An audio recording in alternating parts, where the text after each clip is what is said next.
Mas a gente ficou falando muito aqui, né, sobre essas técnicas e como fazer e, enfim, falamos sobre essa parte da tokenização. Se a gente substituir, né, o dado original por um token e esse token ser armazenado num lugar, né, a relação entre token e dado original ser armazenado num lugar muito seguro, né? Mas a gente falou também um pouco sobre criptografia. Eu queria voltar um pouco nessa relação entre tokenização e criptografia. Porque, assim, a gente já ouviu muito e tem muitos sistemas que usam criptografia, né? E tokenização talvez não é um termo tão conhecido quanto criptografia. Então, queria que você explicasse, Dantas, pra gente qual que é a diferença entre os dois, né? E quando usar a criptografia, quando usar a tokenização. Tem 3 tipos de criptografia majoritárias que a gente usa dentro de aplicações web, especialmente, tá? Criptografias simétricas, que a gente utiliza quando nós precisamos reverter algum dado original, e a reversão dele acontece pelo mesmo algoritmo que ele processa para ida, ele processa no inverso para volta, ok? Então, um exemplo simples de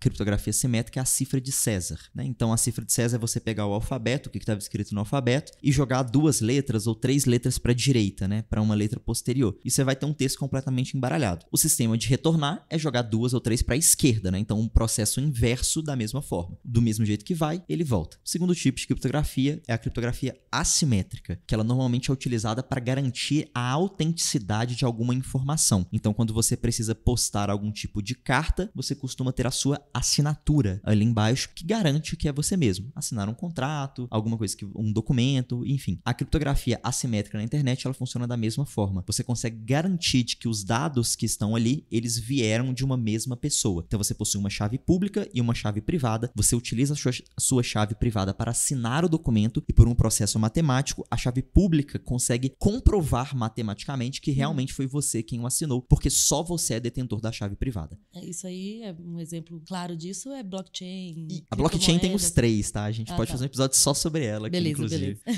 Mas um exemplo muito, às vezes, que passa despercebido, mas que é muito comum desse tipo de criptografia é o JWT, que quase todo sistema que a gente utiliza é autenticado por meio de JWT. E aí tem alguém ouvindo agora e falando, mas tem JWT que é simétrico. Sim, calma, eu sei. Mas a maioria deles são assimétricos, que é o algoritmo de RSA. Então, o JWT, o corpo do texto dele é um JSON, que você consegue ler. Se você acessar um site agora, pegar o seu JWT e entrar lá no jwt.io, você consegue ler. Ele tá descriptografado, entre aspas, né? Assim, ele tá em texto plano. Mas a assinatura é a garantia de que foi realmente o seu back-end, ou o Azure AD, ou o que quer que o Cognito, enfim, quem quer que tenha sido que assinou aquilo dali. Então, é um exemplo prático do dia a dia que a gente utiliza essa criptografia. E, por fim, a criptografia de hash, que ela pretende ser irreversível para o processo original. Então, você simplesmente monta uma aleatoriedade boa o suficiente, onde você não consegue reverter esse processo. E ela é utilizada para armazenar senhas. Então, a senha de uma pessoa, quando você se cadastra num sistema, ela passa por um processo de hash e é colocada num banco de dados. O seu sistema não precisa reverter sua senha. Pô, Dantas, como é que eu sei, então, que eu acertei minha senha quando eu fizer o login, né? Bom, quando você colocar, ela vai passar pelo mesmo processo e tem que sair da mesma forma. Então, a única coisa que ela faz é comparar os resultados no banco de dados. Faz sentido, né?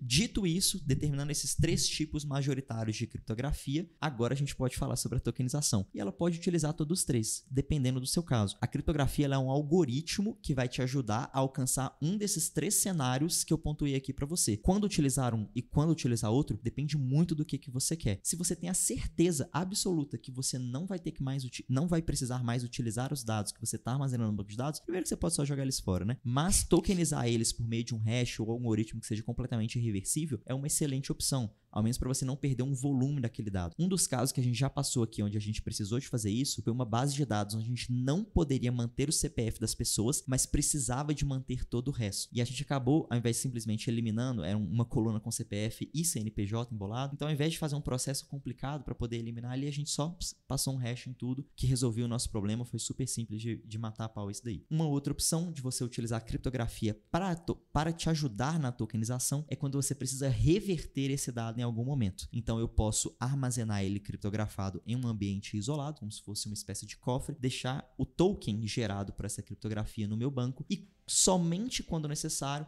enviar de volta para esse sistema e ele vai me devolver os dados originais. Então, a criptografia nesse processo, ela nada mais é do que um algoritmo para te ajudar a alcançar aquele token. Mas a tokenização, ela é mais um conceito, uma arquitetura, a forma de se lidar com os dados e não o algoritmo em si.